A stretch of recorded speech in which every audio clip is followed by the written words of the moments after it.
Alrighty, guys. Let's talk about PTSD. That's got to be fun for everybody. I would go as far to say it's fun for the whole family, right? Actually, no, I'm dead serious. We need to talk about this, but first we need to talk about the fan art section. This one is from Aaron Primit saying, after so long, I completed my fan art of Slime Girl Suris as Yora 2B facing off against Skibbity Toilets. Sorry I didn't show the image immediately. I wanted to read it first because my thing is being bad. Discord is being horrible, so I can't open images in browser right now. And I don't know why. So, there is me in a 2B outfit fighting a bunch of Skibbity Toilets. Because welcome to the internet, everybody.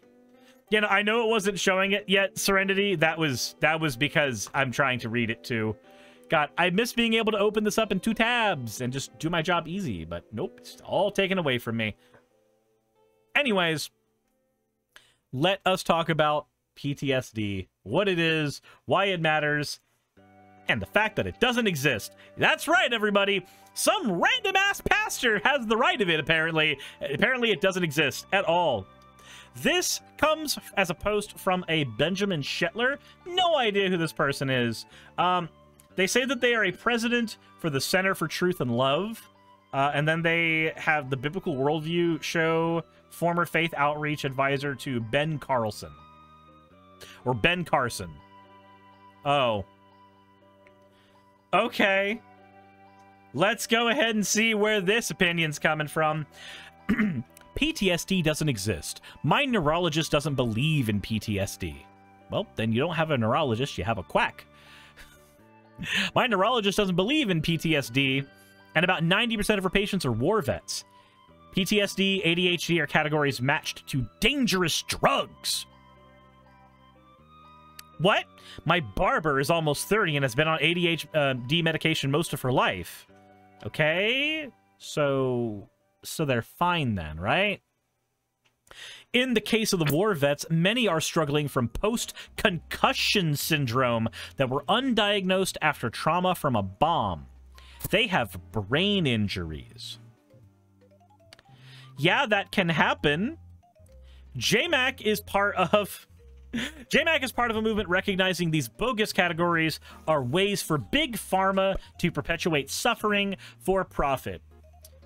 So, my guy, you know that 2 things can be true, right? He said that because of this video here, and we're going to go into this video here in just a second.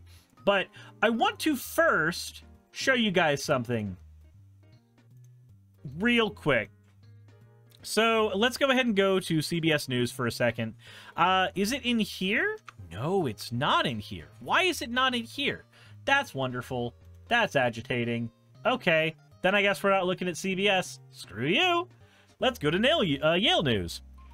So, among combat veterans, PTSD is a common and disabling condition that is associated with high suicide risk, and in some cases, it is difficult to treat effectively. Patients, civilians with significant trauma, and veterans with combat-related civilian trauma history are commonly treated with a combination of psychological therapy and medications aimed at alleviating a diverse set of symptoms, such as hyperarousal and depression.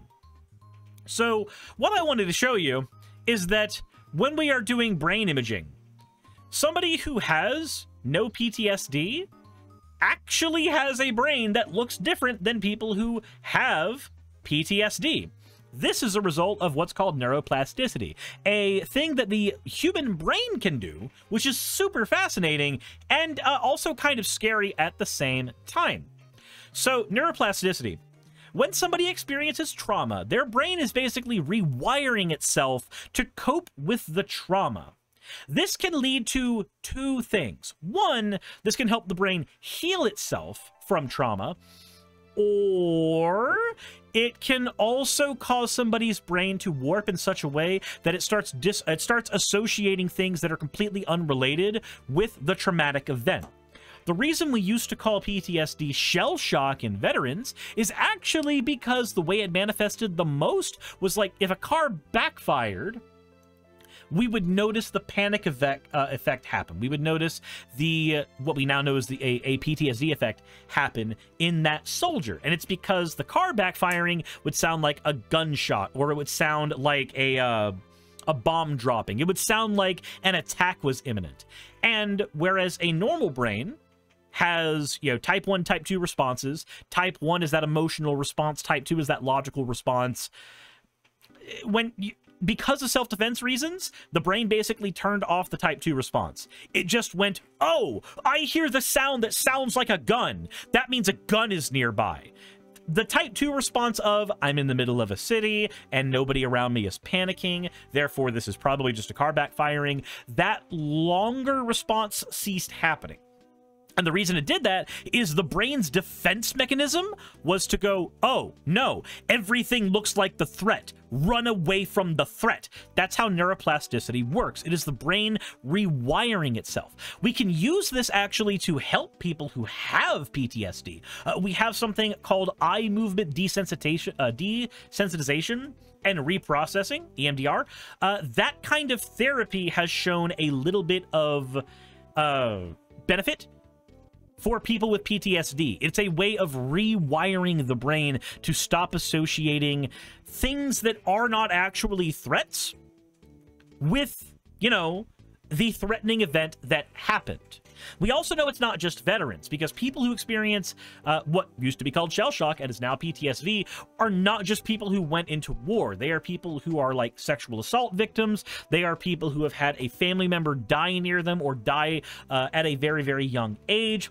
They are people who've had a phobia and experienced a huge, like, let's say that they are arachnophobic and then somebody dumped a bunch of spiders on them. Their brain might go, oh, yeah, no, anything that looks even remotely like a box of spiders is now the devil. Like, the brain rewrites itself because it is a way to save the life of the person whose brain is basically being rewritten. That's what neuroplasticity is. The brain looks different. It acts different because it knows that something has happened that could have been painful, could have been lethal, could have been bad. So it tries to find a way to make sure that it never happens again.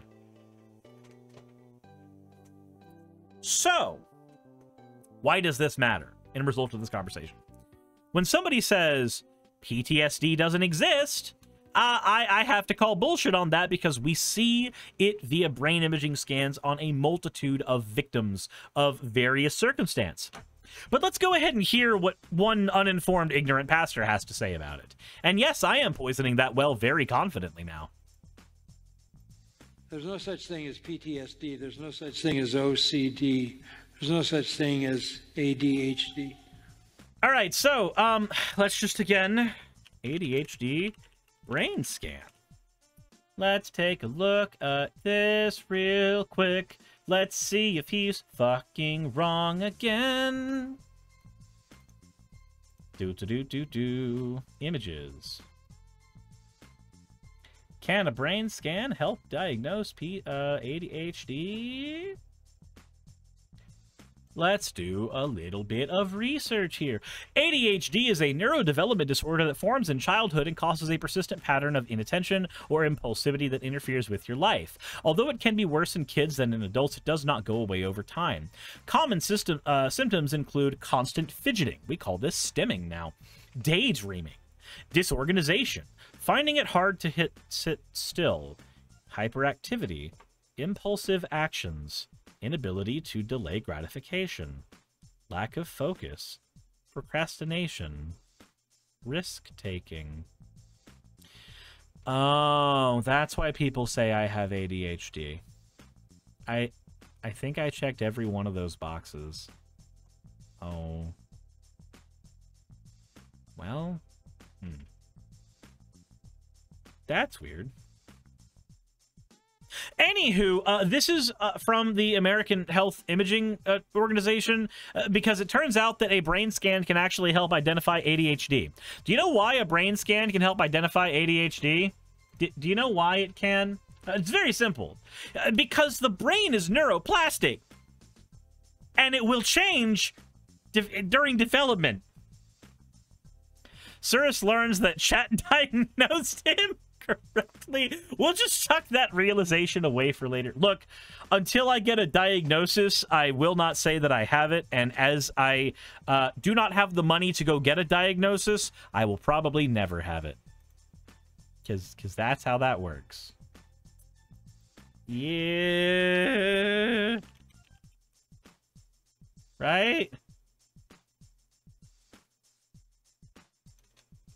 Yeah, you can identify as it without a diagnosis, and nope, my partner's got autism, but I do not.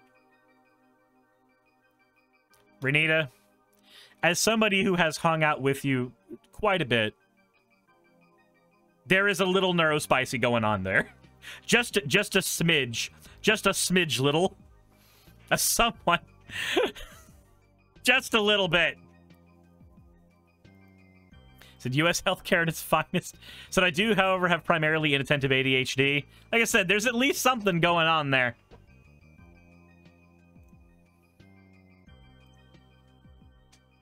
But that all said.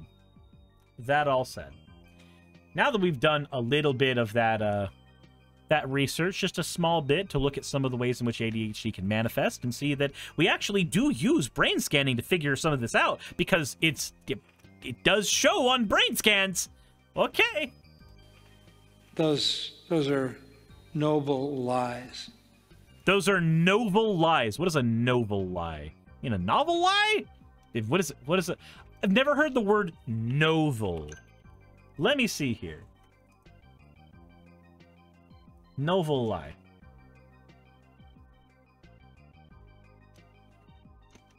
I'm seeing a bunch of books. Oh, that's because I typed in Yeah, I have no idea what a novel lie is. Think he means noble lie? Those are noble lies. Does it mean a noble lie? Noble lie? A noble lie is a myth knowingly propagated by an elite to maintain social harmony. Oh, okay. Yeah, he probably means a noble lie. He probably does mean a noble lie. To basically give the excuse to, in the end of the day, to medicate people. And Big Pharma is in charge of a lot of that. So, he's halfway right. He's entirely wrong, but he's halfway right. You're halfway there. We know from brain imaging that these things exist and they are manifestations of the human brain's neuroplasticity. We know that.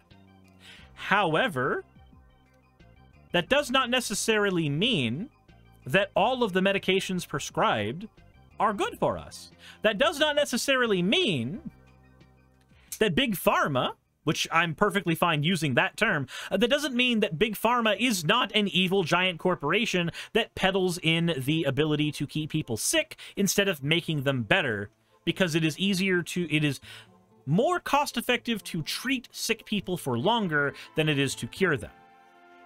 Now, that may be a little tinfoil hatty, but at the exact same time, I think it's perfectly reasonable to say that a for-profit pharmaceutical industry has its bottom line as its main goal. However, even with that being true, that does not mean that the diagnoses are suddenly wrong. The diagnoses can be correct, and the company that is giving the diagnoses can be entirely evil and lying. Both of these things can be true, because the medication prescriptions make money, it is true, which is why we should be advocating for healthcare that is paid for by American tax dollars instead of the American blood, sweat, and tear dollar. That would prevent all of this big pharma shenanigans from being a problem in the first place.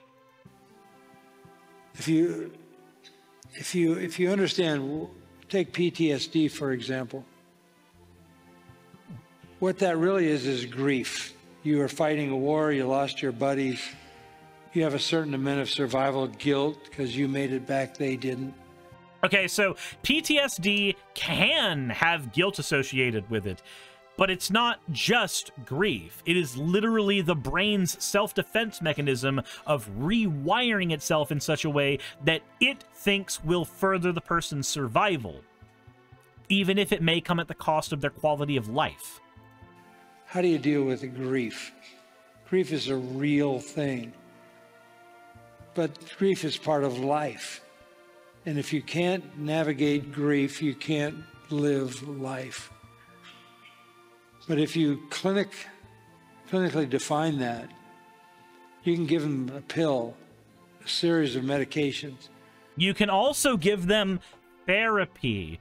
You can, hold on. You can have therapy for grief, and you can have therapy for PTSD. It's why one of the things we do for people with PTSD isn't just medication, but is also to basically sit them down and try to rewire the way their brain is working. Not by going in with scalpels and knives, but by literally reassociating safe things with safe terms. Someone needs to explain to him that PTSD happens outside of war. Yeah, it does. Holy crap. Also, speaking of brain scans, when we diagnose with OCD, this was mentioned in the chat, but when we diagnose with OCD, we actually see a lot of the areas in the brain light up with much more activity, much more often. We literally can scan for this. We literally can look at images of the brain. We can see where activity is happening. We can see, at the very least, that it is different. Yes, Paige, that it lights up the brain like a Christmas tree compared to somebody who is neurotypical in this particular category. Yes, that's one of the other things we needed. We can teach them grounding techniques. There was an incident years ago in my life where I did some shit that I should not have done. And I caused a lot of people a lot of grief. And I also caused myself a lot of grief. At the time, I felt like I was the victim. This was like over 10 years ago. At the time, I thought I was the only victim, but I didn't realize that, you know, I was causing a lot of the problem as well. But I developed a terrible anxiety disorder. Now, I might have already had it, and all I was doing was triggering it further, but I found myself developing a terrible anxiety disorder where everything just went horribly for me. My response to any situation was to try to gain a lot of control over it, to try to keep things exactly as I thought they ought to be, even if it meant changing the schedules of a billion people around me, because I needed that control. Two of the things that got me through it was learning breathing techniques coming from Tide, one of the artists of the channel, and also learning about grounding, which I also learned from Tide. She helped me through a decent bit of that back then.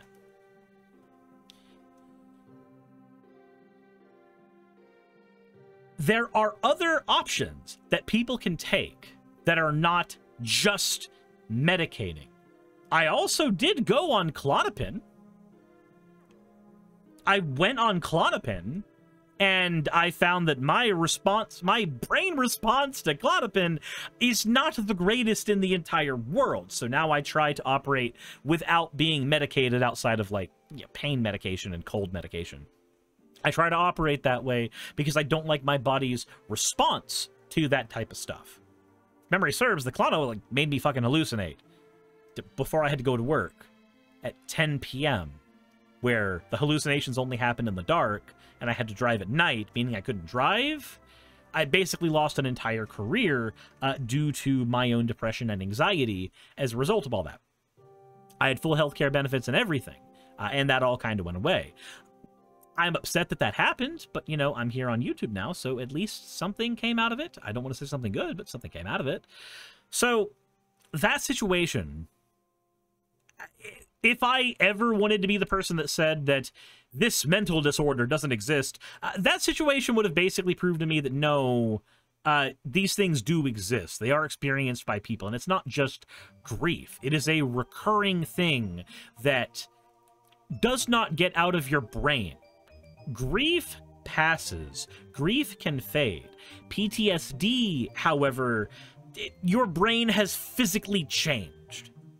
It takes a little more work than just waiting an amount of time to help in that situation. And they end up in LA homeless on the sidewalk.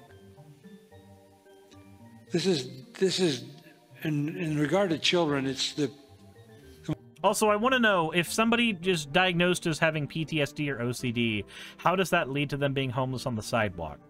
Or is this just that association that all drugs am bad, and taking drugs automatically makes you a vagrant?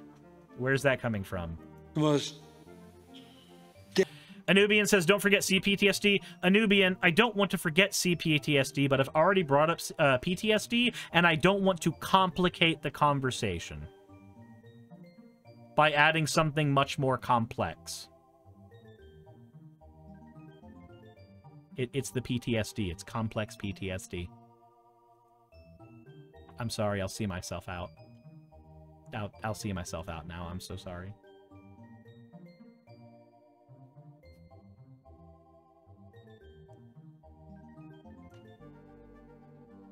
Deadly thing that's been unleashed on children, medication. We're trying to make clear to parents that behavior is essentially the result of choices that kids make. Ah, yes! PTSD! Famously a choice kids make! I'm supposed to be over here for the zoom-ins. I'm sorry. I fucked up. And if you parent them properly, they'll make right choices. Enzo says it's more annoying that kids get more diagnoses than adults. Well, that's because it's a developmental, like for ADHD specifically, it's something that happens developmentally. It's a developmental condition. The time that we're going to diagnose it is almost always going to be more often when they are a child in development than when somebody's an adult. Also, an adult likely is not going to go seek out a diagnosis if they didn't get one as a child. Because for them, they don't have a disorder. They've just operated this way their entire life. But if you blame it on something other than their choices, and you identify them as having something they can't do anything about. What? No, wait, no. You can do things about PTSD. It's called therapy. You can do things about OCD. You can do things about having these conditions. You can do things about ADHD. Those things are generally not cure them. Those things are also not choices. The things you can do for those things is usually therapy, is usually finding some way to cope with having them. But medicate it. You literally are turning your child into a potential, well, not only a potential drug addict, but maybe a potential criminal. What? Wait, what? So a kid has ADHD, so they get ADHD medication, and now they're gonna be a criminal? What the fuck is wrong with you? None of what you're saying is backed by any kind of medical science. There is a conversation to be had about overprescription of drugs. There is a conversation to be had about the addictive nature of drugs. But like how poisons are defined by the dosage, even things like the methamphetamines that we would use to develop ADHD medication, depending on dosage, depending on control, can have positive effects on the people who they are used on. And again, even if somebody has one of these diagnoses, it doesn't mean that medication is going to be the only option they have in the first place. What? Because they never learn how to navigate life in a socially acceptable way. Okay, but I don't like that term. It's not that I don't think that there is utility for navigating in a socially acceptable way. Dressing and covering up my dick is navigating life in a socially acceptable way. But there is a conversation to people who want to maintain just the social status quo. But, like, if we maintain just the social status quo, I wouldn't be able to walk outside in Georgia with my girlfriend. There'd be a myriad of problems with it. So I don't like that particular thing. Like there is a line that we can tread, where we aren't, like, throwing up on people's doorsteps randomly, and we aren't dressing, like, undressing ourselves out in public. But I don't think that's what he's doing. He's basically going, like, people who have done a drug never go out and talk to the public. Like, my guy, at your age, you probably take a fistful of medications just to get up in the morning and deal with your back pain. So I don't want to hear it. Yenzo says, is oversharing related to PTSD? I don't know, as I'm not informed on the topic.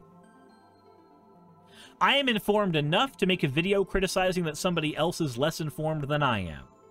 But I am not informed enough to say that. Alpha Mario says, the problem is that Suris doesn't say those words in public unless people pay him. Anyways. So what caused them to be able to proceed in a socially acceptable way in the first place? Is it possibly the social stigmatization we've had about PTSD? Is it possibly the social stigmatization we've had about people with OCD? Is it possibly the way we've socially stigmatized certain ADHD behaviors like stimming? Is it possibly that we have had a negative response to those things and we as a society could grow and be better? Like, don't worry, it's always the individual's fault. It's never society as a whole that could look to improve. What am I saying? Insert end of video tagline here. Hey, I just quickly want to give a thank you to all of my wonderful patrons who keep this show running. YouTube and Twitch are a pretty bumpy ride at the best of times, and the stability that Patreon provides me is worth more than I can say here. I'd also like to thank each and every one of my $20 and up patrons here, and they would be Red Joker, Britzkrieg, Cameron, Dren, Jemshin, Smiling DM, Poundini, Mabbity Babbity, Naomi, Isaac, Nixie-chan, the Oberon team, Agamotto, Jordan, Ravi, Giuni, Kiratorian, Prisma, all of you, I'm not saying that part, and Starlight. And finally, thank you to everyone else that helps keep this channel alive. While you're here, why not check out another video? And thank you for watching.